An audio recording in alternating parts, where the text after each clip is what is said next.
Hello, I'm Josh Rivers, the creator and host of Busy Being Black, the podcast exploring how we live in the fullness of our queer Black lives.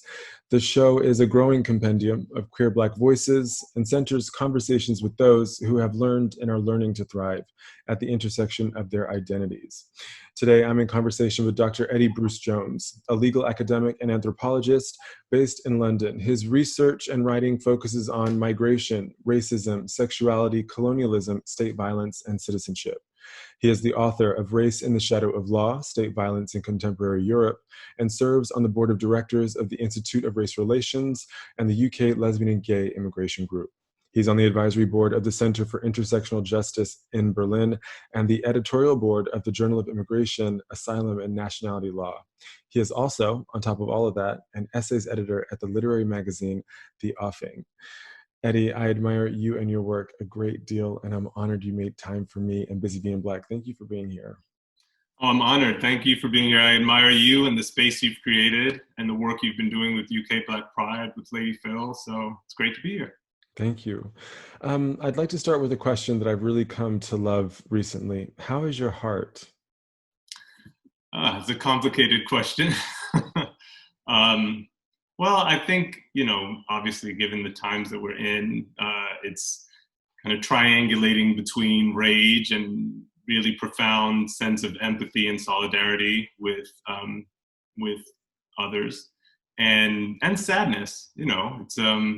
It's three really deep feelings, I think, that are always just at any given moment.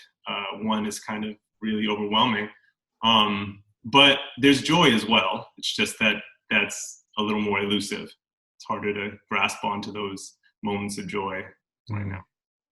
I think a lot of queer Black people are feeling overwhelmed at the moment. And I think particularly this past month, I said to a friend that all these white people actually paying attention felt really stressful. um, what would you say to queer Black people right now who are feeling maybe overwhelmed, tired? Well, I think it's, we put a lot of pressure on ourselves. I know a lot of queer Black folk that I know are leaders, thought leaders or creative leaders, or doing really important things. And so this compounds that, because then all of a sudden there's a pressure to do more or do something in a different way, quickly to respond. And I think we have to be careful with ourselves, because it's a long road, and while there are things to do and everyone's working really hard, like all the queer Black folk that I know are doing twice as much as probably they should or the laws of physics allow, we have to say no to things. So being at peace with saying no, and really choosing what to do and how to spend our limited energy, I think is really important right now. And not to feel guilty, because I feel like people feel that they're holding this burden of keeping the world turning and setting things right. But I think we just need to be selective with what we're doing right now. Yeah. I haven't released a new episode of the show since the 6th of June. And someone messaged saying, "Where's the new episode of the show?" And I didn't realize, but I had been really resistant to this idea that I felt like I had to be productive over the past 3 or 4 weeks, not only because it's Black Lives Matter and I have a platform and I'm trying to, make a positive impact in the world, but also it's Pride Month. And then I started feeling like really resentful about it, right? Like we should, if anything, get this month off. But I don't know, that felt really selfish. Yeah.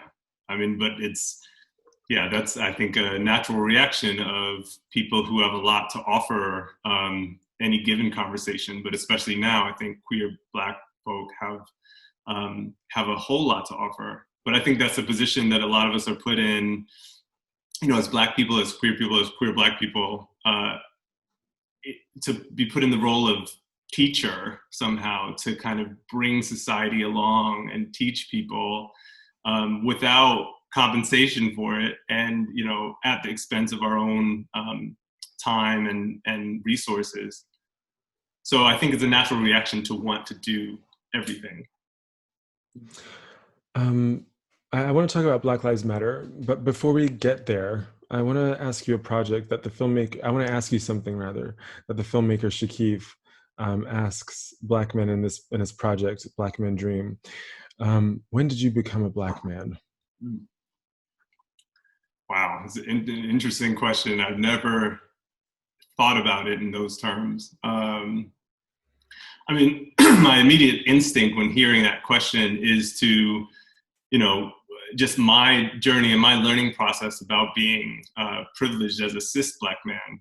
That I think makes me always a bit apprehensive about throwing myself with 100% of myself into that role as a Black man, because it always comes with the downside of what the gender binary, I think, does to people in society, to gender nonconforming people, but we all buy into gender, the gender binary in some way, or we're socialized to do so. And I think that I'm, you know, in a journey of understanding the levels of privilege that that brings.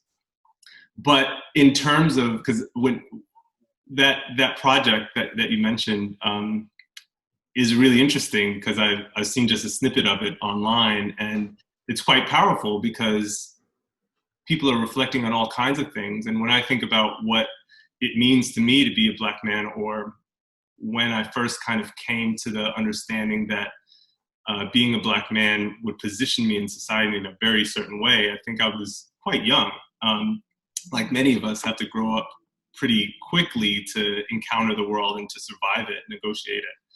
But I remember being, you know, maybe 12 or so when my grandfather, who served in the Korean War in the States, he told us that he was almost lynched. And I didn't know what lynching was. You know, he was the one who would tell us these stories about America and how he experienced it, which was very different to what we were learning in school. And he said when he got back from the war, he was stationed somewhere in Kentucky, and he went out to a bar one night, and you know, having served the country in a war, came back and the bar man wouldn't serve him, and then a lot of the customers were irate that he was even in there, and then they pulled a truck around the side of the building with ropes on it. So like it was a statement to him that he was, you know, he was about to get killed. And I mean, he was very critical of the military after having been in it. But he said, you know, the only thing that saved him from being lynched were the friends that he made in the service. But it was a bittersweet moment for him, because it wasn't that this was going to redeem him, that the military was going to save him. The takeaway there was that he was very unsafe in the U.S. And learning that, and then, you know, decades later, sitting next to him, watching Eric Garner get choked to death. That's where I was when when that was broadcast in the news. I was on a visit home, and we were sitting there on the couch watching this, and I also reflected on me seeing myself as a Black man through him and his experiences. And this is not an ahistorical experience of being a Black man. So I can only experience it through what my ancestors have also experienced, which I think is a blessing in some ways, because I can see things that that I think are very relevant to the age we're living in. And yeah. Like what? Well, I guess in some ways it's kind of that double consciousness that Du Bois talked about, being able to know and understand whiteness from a position of experience, but not only your own experiences, but those of your ancestors, knowing and relying on the information that they collected in their own struggles, and being able to understand how power situates itself. So realizing that, you know, the death of Eric Garner, or of Mike Brown, or Rekia Boyd, you know, the deaths that were being broadcast in the media at that time weren't anything new, but that there was a continuity that was there. So that episode of my grandfather almost being lynched was something that was very present for me when I was watching Eric Garner sitting next to him. Mm. I mean, you've been working, teaching, and writing about race, the law, state violence for a long time. What is your analysis of the more recent uprisings in support of Black lives? And what distinguishes them from the Black Lives Matter uprisings as they started in 2014? Uh, I think in some ways, the organizing around Black lives and in support of the families who've lost people to police brutality and institutional racism hasn't stopped since 2014.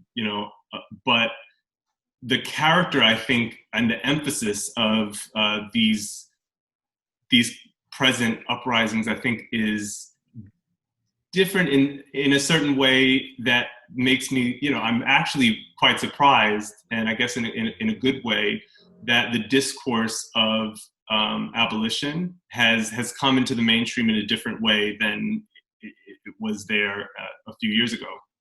It was there, but I think now some of the popular traction that it has, thanks to the organizers who were organizing the protests, but also to decades of organizing by groups like Critical Resistance and many women, Black women, who have been doing a lot of that work and a lot of the analysis for decades, like Ruth Gilmore and Beth Ritchie and Angela Davis. And I think the fact that it's entered the mainstream makes me hopeful that the discussion has more transformative potential now than it could have afforded a few years ago. And it's not because the organizers are doing something, well, I should say a few years ago, it wasn't a deficiency in the organization of these protests, but I think the way that it's kind of become a broader conversation has used the traction of the prior protests in order to bring the discourse further. And so the vocabulary had been refined in a way that now it's able to be deployed and used really strategically from the beginning. Also, the emphasis on Black women and Black trans people, I think, while it's still not central, and there's still kind of this male-dominated narrative to policing deaths, I think the vocabulary had been kind of generated, and there's a way in which now it has more traction, I think, thanks to organizations like African American Policy Forum and Kamala Crenshaw with the Say Her Name campaign that changed the narrative popularly a bit from where it was years ago. And it almost seems like at the beginning of Black Lives Matter, police brutality very much seemed like a Black person's problem. Whereas this time around, it seems like people are beginning to see the interconnectedness of this violence, right? That the violence that is visited upon Black people is enacted against many other people simultaneously in ways that are covert and overt. Yeah, that's right.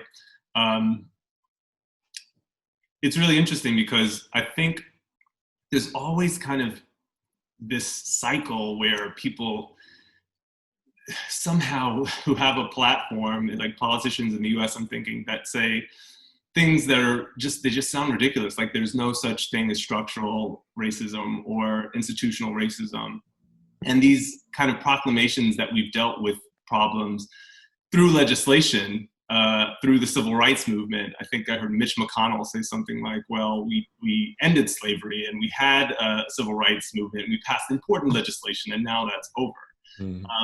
Is such a ridiculous starting point for any conversation. It's just absurd. And I think things like, I'm just thinking along legal lines, like more public awareness that there are ways in which the law, in kind of insipid ways that people don't actually realize until they dig below the surface, it's legal to kill people, for the police to kill people, and have a wide range of defenses. I mean, most notably this qualified immunity concept that I don't think a lot of people really appreciated even back in 2014. I mean, organizers of protests knew about it, and lawyers knew about it, but the idea that police basically can violate civil rights as long as there's not a very clear legal case with identical facts that that prohibit it.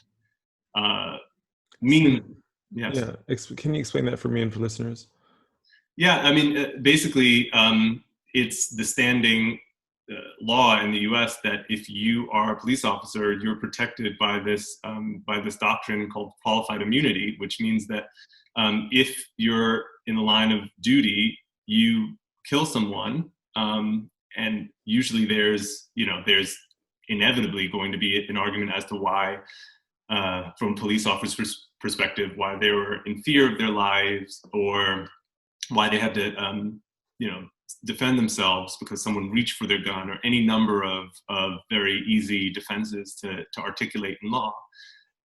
As long as there's not a clear case, like a judgment, against using that type of force with identical fact pattern, so not just a case that seems to apply, but actually one with a fact pattern that's virtually identical, there is a defense that police can articulate, which is that they are immune from prosecution for the violation of those civil rights.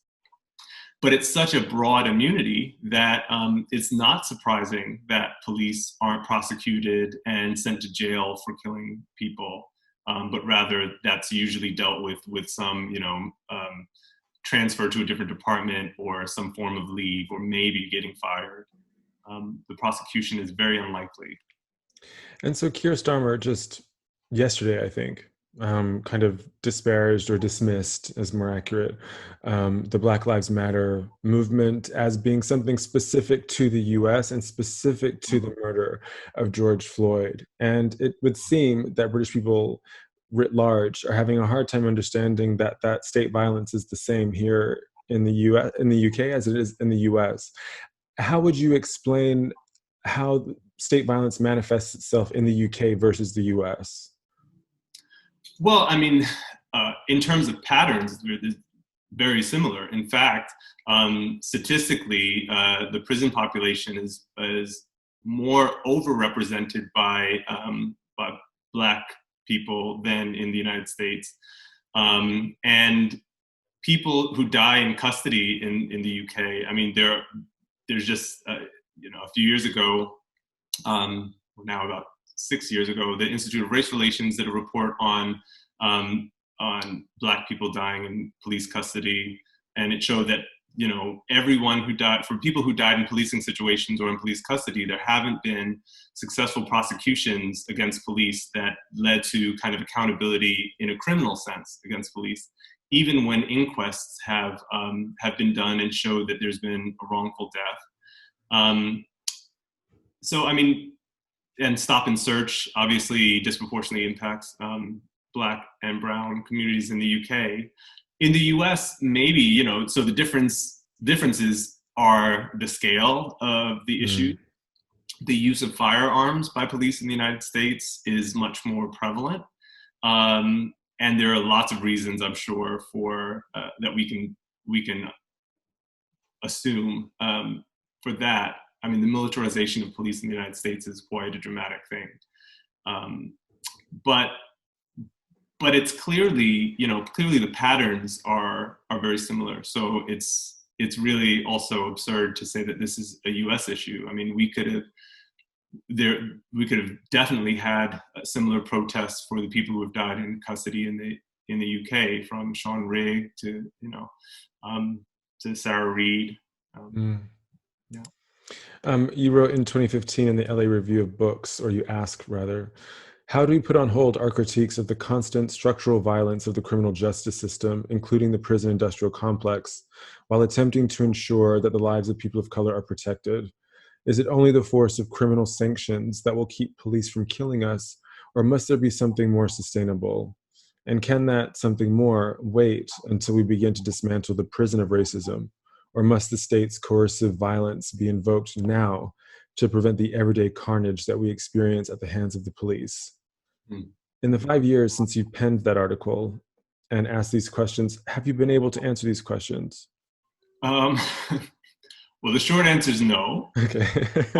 Because, well, and I guess the long answer is, I think the questions won't go away until we have actually dismantled policing as we know it and the criminal justice system. So in some ways, we're always going to be struggling in two kind of terrains at the same time. One is trying to get accountability from a system that invisibilizes Black death.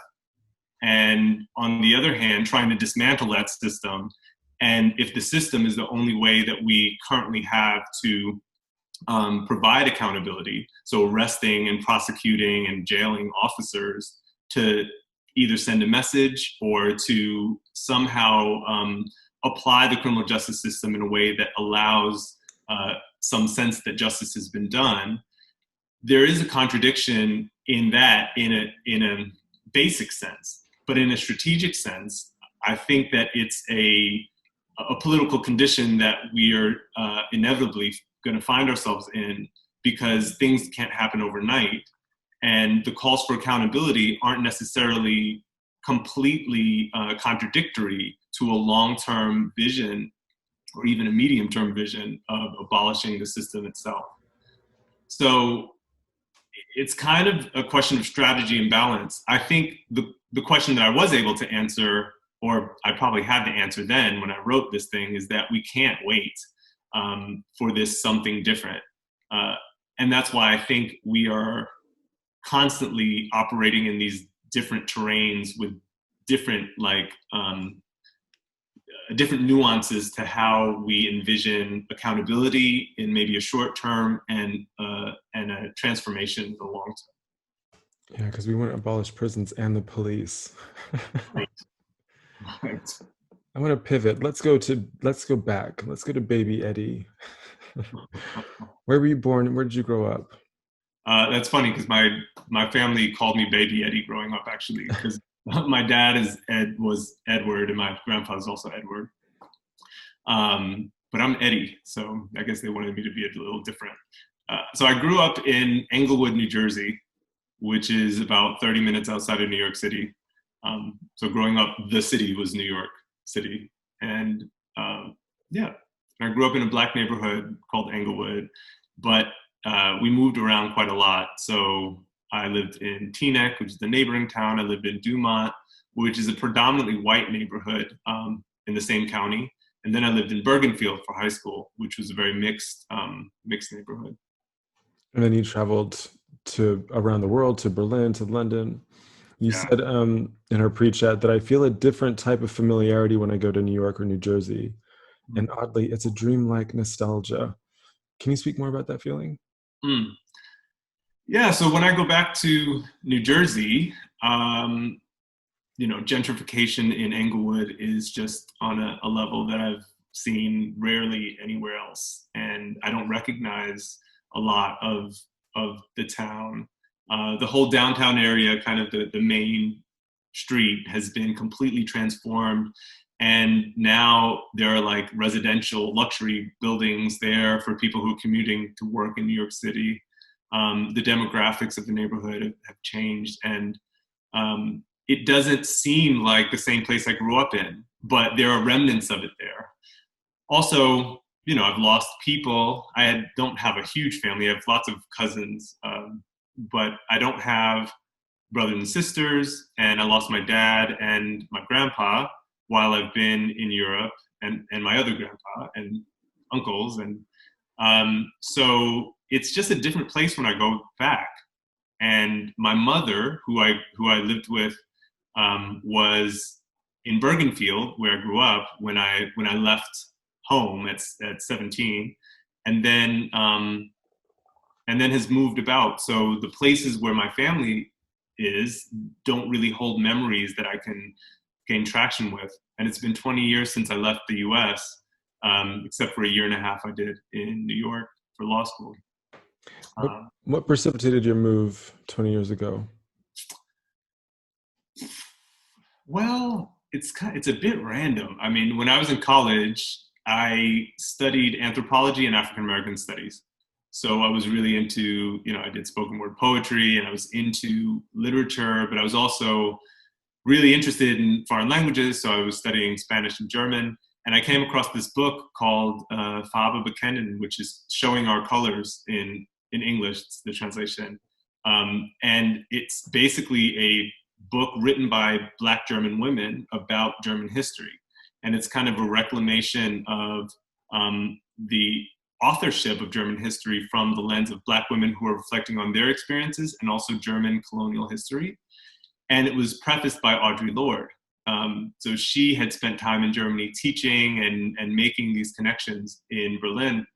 And I was like, okay, well, I have to go to Berlin, obviously, because now that I'm speaking German, this must be the reason that I invested time in learning German. So I went there during college, and then right after college, I moved there. And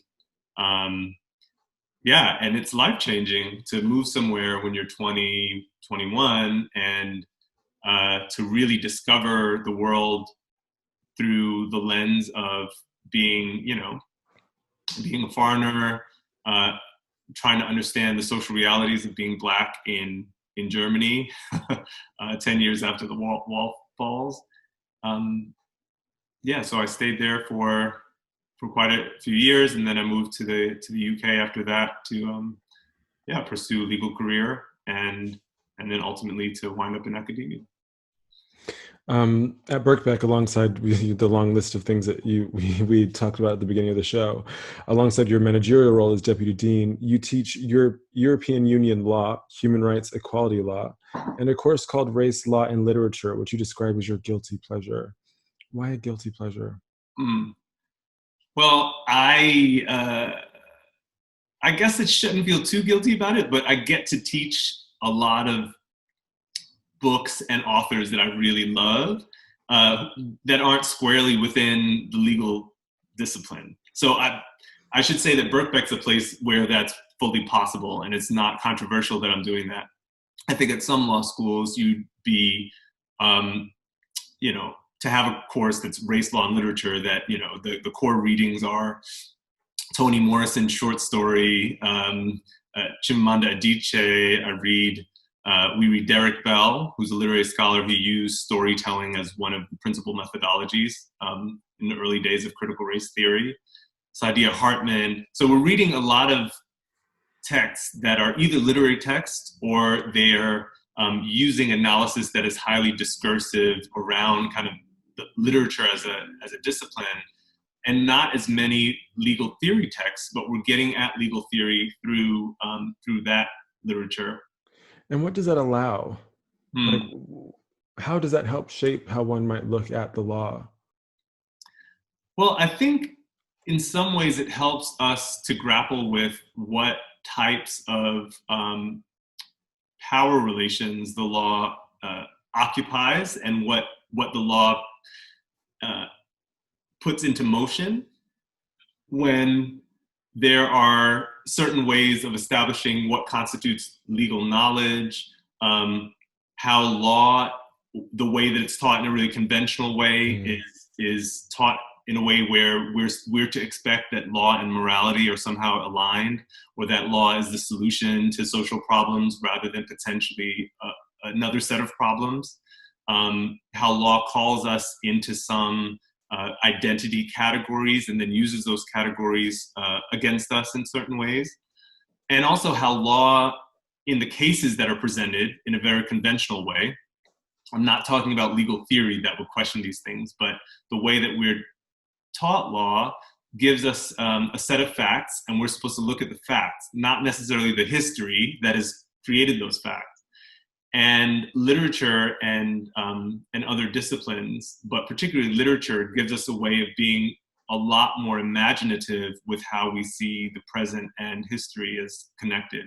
So an example is we read Octavia Butler's Kindred, where the protagonist, the Black woman, is transported back into the days of slavery to save her great-great-grandfather or great-great-great-grandfather. He's a white man, right?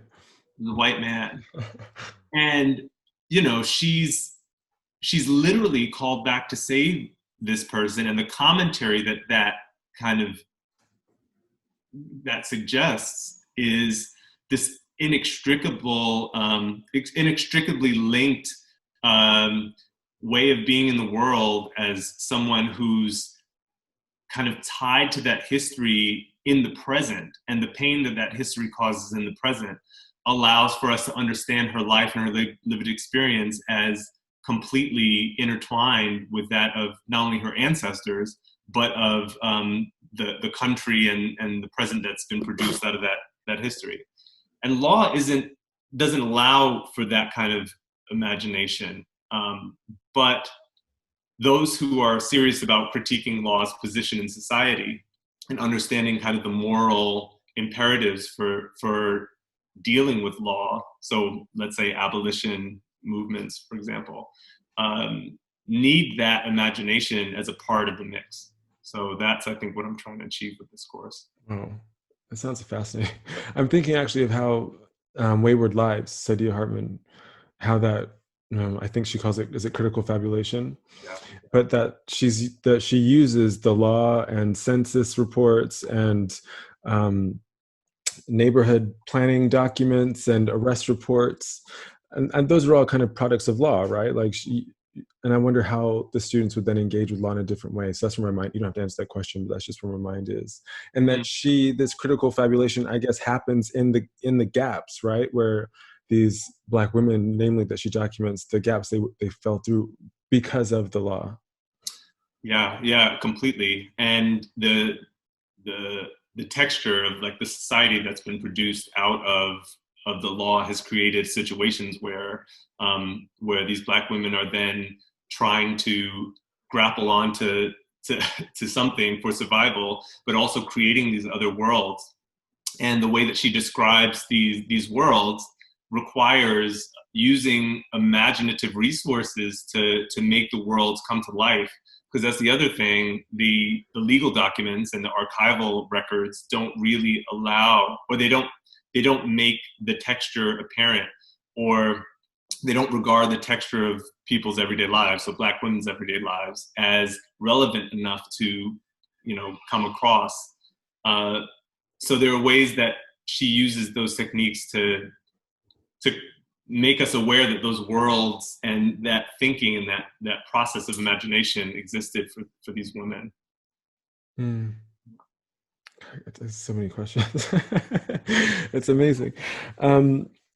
So you're working on a number of personal projects, one of which is a book called Kala Pani. Am I saying that right? Yeah. Okay. Kala Pani, Law, Imagination, and Colonial Indenture. Can you talk more about that and why it was important for you to write this book? Yeah, it's so indentureship, colonial indentureship was like in the British context was basically, and this is an oversimplification, but after the British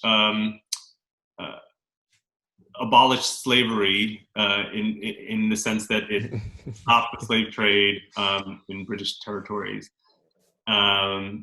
in the 1830s, it immediately came up with this indenture system to fill the labor vacuum left by the abolition of slavery. And that meant enlisting the labor of people of Asian descent that were already in British colonies. So Northern Indian and also Chinese workers. And so they were basically made to, in some cases, coerced to, and in most cases, kind of given these contracts without having been explained exactly what the contracts implied. But the contracts were for doing labor in some other place. So a lot of people didn't know where they were going. But they were going to Mauritius, they were going to Jamaica, to Trinidad, to St. Lucia, to Fiji. And they were to do work, agricultural work. And the idea was that they'd go for a period of 5 years. And after 5 years, they'd be free from that contract. And after 10 years, they'd get a return journey. And they could earn money and come back to India or to China. And what ended up happening is a lot of people were brought somewhere. They were living on plantations in really dire conditions. They had labor contracts that were also criminal law contracts. So if they left the plantations, they would be penalized with fines and sometimes with imprisonment. There were immigration-related and family law-related aspects of these contracts as well. So their lives were really determined by the relationship they had with their employers. And that went on between really from the 1840s up until about 1917. And about 1 million South Asians and Chinese were brought to the various parts of the British Empire. So my entree to this history was through my own family history. So my mom's family is predominantly Indo-Jamaican. And though my Jamaican side of my family is very mixed in terms of background, because that's what Caribbean families are like, my grandpa and my grandma both had this heritage. And so my grandfather, right before he passed away in 2004, he told me to learn Hindi. And I just was kind of like, no, that's not happening. I don't have time for that. But then he passed away in 2005, and I thought, yeah, I probably should invest some time. And actually, I hadn't thought about having Indian heritage at all, because it didn't really feature in my sense of who I was. I knew I was Black. I knew I had Jamaican heritage, but that wasn't something I wanted to spend time looking into. But the more I engaged with the history and the more that I started to talk to cousins and relatives who were interested, the more I became really interested in knowing precisely the dimensions of coloniality in producing kind of our own family history. And that's something I think for both as an African American and as an Indo-Jamaican, I think both of those histories and the wading through the colonial kind of muck to try to figure out what my ancestors experienced is really important. So that collision is always so interesting to me. That I often describe my mixed raceness, right? My mom's white British, my dad's African American, as a collision, right? And often and not a happy one, right? It ends up becoming this conflict. But within us, right, we embody all these different histories and journeys and violences. Yeah, that's so right. And I think growing up, I wasn't, part of me just wasn't as interested as a kid in all the specificity. But then I realized also, because I did know that there was my grandpa is completely Indian, and it was difficult for me to understand the politics of it. But I did have a sense that if I were to talk about it or embrace it in too enthusiastic a way, that I think I would be seen to not want to be Black in some way. Because I think that's a dimension, I think, it's fair enough in some ways that there's a concern about not wanting to embrace Blackness, even though Blackness is a range of different things. There's so many ways to be Black, and to be Black and doesn't mean that you're not Black. But I think that was a concern of mine, and a reason why I didn't jump into wanting to know just as much about my Indian heritage as my African heritage. But then this book kind of blossomed. This book project is partly because I was doing ancestral research. I realized that our family was on the same plantation for 3 generations, cutting sugarcane in Clarendon, Jamaica, and kind of getting to grips with the language, getting a bit better at Hindi, although my Hindi is really quite poor. And then going to the Jamaican archives, going to India, to Calcutta, to the archives of West Bengal, and wading through the documents, a lot of the questions that I think I'm inspired to think about through Saidiya Hartman's work of what were their everyday lives like? How would they have understood what was happening to them? How does the archive hide the centrality of state violence in the way that it reports about the deaths of the workers? Where are the names in the archive? Why are the archives under-resourced today? So all of those are part of the colonial story, I think, that I want to unpack in this work.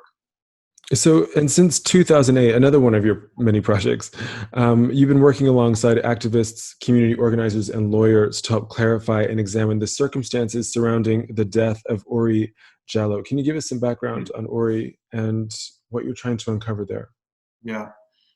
So Ori Zhalo was a man who was basically apprehended by police, not doing very much once the police got there. It was the middle of the night in 2005 in a small city in former East Germany, Dessau.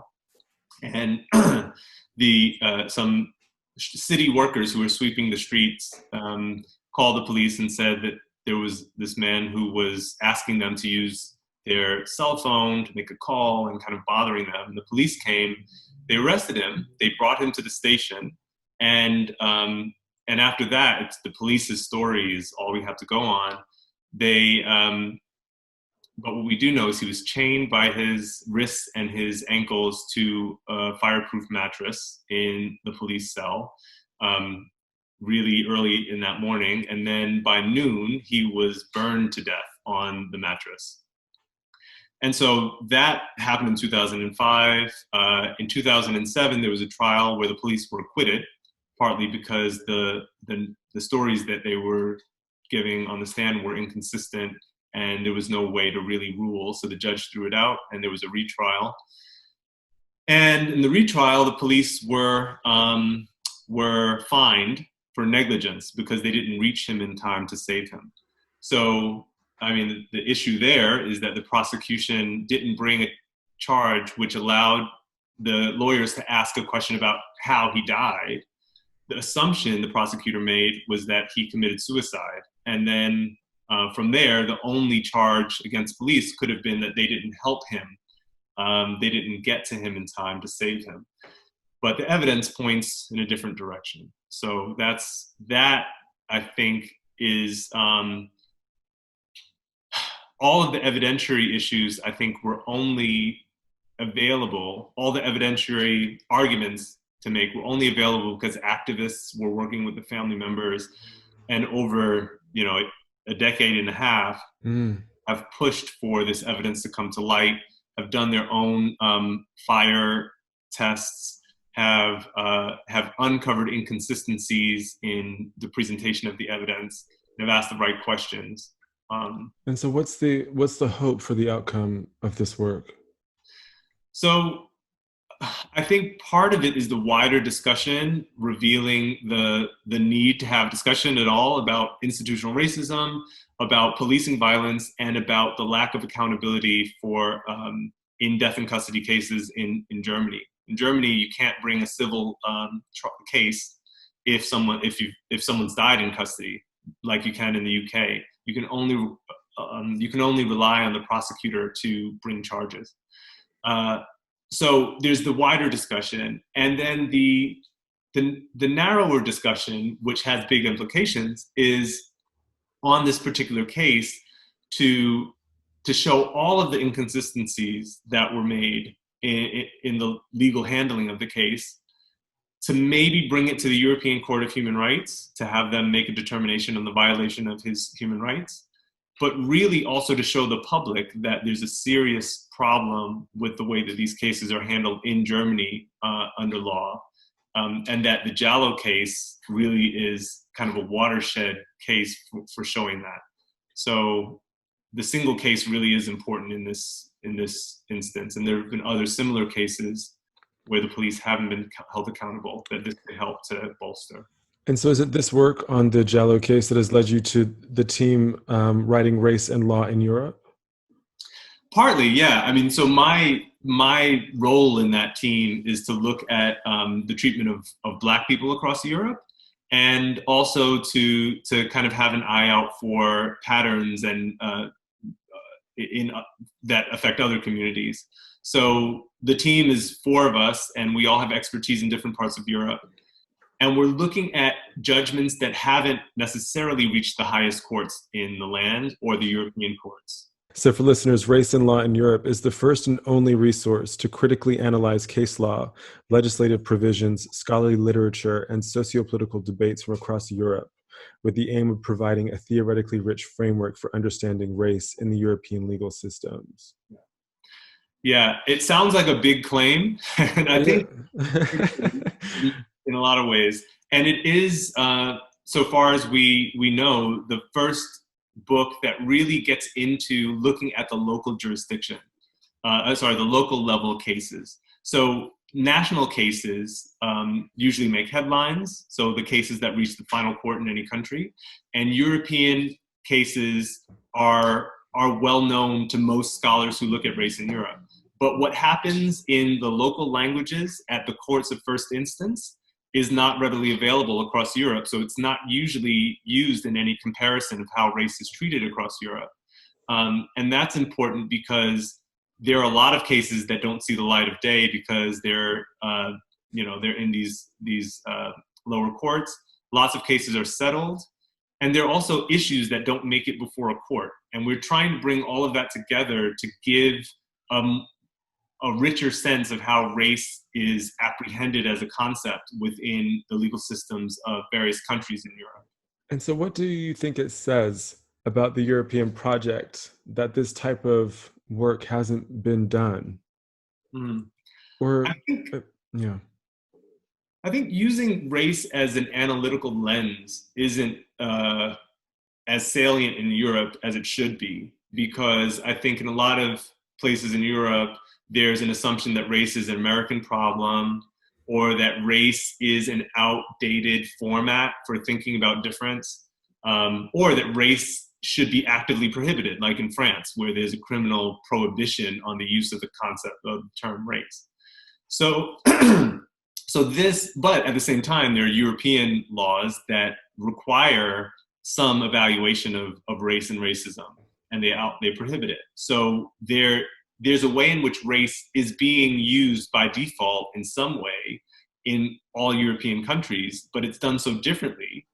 And at the same time, there's not a concentrated attention given to how race is being used in a lot of these countries. It's just, in a lot of ways, it's used ineffectively, and it's not helping to serve it's not used towards justice for the communities that are experiencing racism. So I think race is demoted in Europe. And so is this then like intersectionality, right? There was no way to account for a Black woman's experience within the law. Mm-hmm. And so therefore no legal protections could be afforded her, mm-hmm. Or Black women. I mean, is that what's happening with race in Europe? Is that Black people, people of color, are not getting the justice they deserve because there isn't the language or the frameworks for talking about race and pursuing justice in this way? I think so. I mean, it's a matter of there not being, like you said, the language, the frameworks, the data in a lot of cases to actually even represent what's happening in terms of patterns of discrimination, whether it's policing or housing. There's a lack of traction that discussions on racism have in European spaces for these reasons. And it's not only in the legal domain, but it's in the social domain. And so lawyers are people, and they're getting their ideas about where and when race applies also from the social environment. And I think that's something that hopefully we can reveal by looking both at cases and at social issues. When do you sleep? Yeah, it's working from home. I mean, I'm sure you can relate as well. It's kind of the workday just blends right into the evening. It's pretty. I've been enjoying reparations naps, I call them, in the afternoon. So I've been trying to think about you, Eddie, through these three projects in particular that you're working on. And it seems to me that these three projects grapple with a deeper, more nuanced exploration of diaspora and identity. But I think that might be a reach, and because you don't describe the projects as such, but it occurs to me that you embody, whether it's through Kalapani or the work for Zhalo, you're trying to reveal people, right? You're trying to create a connection, to create a sense of placemaking, sense-making. pursuit for understanding. And I feel like that's a very diasporan experience. I don't know. Mm. Yeah. So Saidiya Hartman says this thing in Lose Your Mother, in her book Lose Your Mother, where she goes to Ghana, and she engages with her own sense of what it means to have gone back to Africa and to engage with the history. And in talking to people, she describes this strangerness, this kind of, she is a stranger in some ways. And I feel that way sometimes, probably not to, not in the same way as she's describing in that book, but I feel like I can't necessarily speak for New Jerseyans right now. I haven't lived there in 20 years. I don't really know what's happening, but I have a sense of what's happening in the US, and I think I can I can engage in that way. I can't speak for Black British people or Black Germans, even though that's where I spent most of the last 20 years. But there's still a position that I have vis-a-vis my Blackness in this space in a way to be productive and helpful and have conversations that are about Black togetherness. And that term I think about because Barbie Asante, who's an incredible artist here in London, she had an event called Black Togetherness, and it was about how do we occupy space together, and how do we think about togetherness as Black people from different places. And yeah, I think the work that I try to do, I try not to represent or to take the voice of people who are rooted to a certain place, because I think I have a different relationship to place at this point in my life than people who would feel more comfortable articulating themselves through that sense of place. But being a part of the diaspora, I think I'm much more connected to. And I think all of the work that I do that has that reflexive aspect to it is framed in a way that makes clear that I'm not speaking for Black Germans or Jamaicans even, but that I'm sort of at a tangent relating through my diasporic sense of identity. Yeah, because I thought the breadth of your work is so impressive. It's so interesting, right? And there's from Indo-Jamaicans to race across Europe to race law and literature in London at Birckbeck. I mean, I really admire that what I'm seeing in my head is like a net, right? With everything kind of linking to the next thing. I don't know if that's actually a net, but that we're all connected in these ways, right? And that these journeys, these travels that we all are on to understand ourselves and our histories better. And within this kind of current socio-political moment, I'm just really drawn to just the scope of your work and how I think it's all linked. Thank you so much for saying that. Sometimes I feel like I'm a jack of all trades and a master of none, because I'm doing work that's really dispersed in methodologically and in terms of place, but I think it's the way that I can best contribute by really defining really narrowly where I'm intervening and not overstating my ability to kind of make those make broader intervention. I mean, that's circular, but I'm so glad you said that. Yeah, because that's it. It's finding your role within the larger ecosystem of change. We have got time. Okay. Black queer theorists like Kathy J. Cohen and E. Patrick Johnson have suggested that our queer politics are not really queer if we're only fighting for other queer people explicitly, and not to mention the class differences between all of them, and that we have to look beyond the borders of our own communities to really understand how we're all connected. How does your queerness impact your work? And maybe that's a leading question. It might not impact it at all. Maybe a better question is, how do you understand your queerness in your work? I think, this may be too general, but I think it means that I'm always questioning even my own assumptions. So I'm very self-critical in my work. And sometimes that doesn't translate to the page, partly because it makes the work seem more like a dialogue I'm having with myself. And I don't want the reader to have to then wade through all of this, this inner monologue, but I try to make my work as reflexive as possible. And it sometimes doesn't emerge as relating to questions of sexuality necessarily, although I feel like there is this tension. I had a conversation with a colleague once about calling something queer or using queer theory, but not talking about sexuality or the politics of sexuality in a moment where it's really important to do that, to talk about sexuality and about gender, and particularly about the gender binary, is something that's politically a little bit, it's difficult to justify not bringing sexuality into the politics, at least, of the work. And I try to make sure that I'm attuned to what queer methodologies, so methodologies of looking across different issues, can bring to the work, or at least how I teach, or how I write, or how I practice. There's a book by Dean Spade, Normal Life, which talks about trans politics, and the whole introduction is this really brilliant way of looking at political movements as needing to kind of transcend their own boundaries and to intermingle, which is, of course, kind of a call to Audre Lorde, and there's no hierarchy to oppression, and black feminist thought.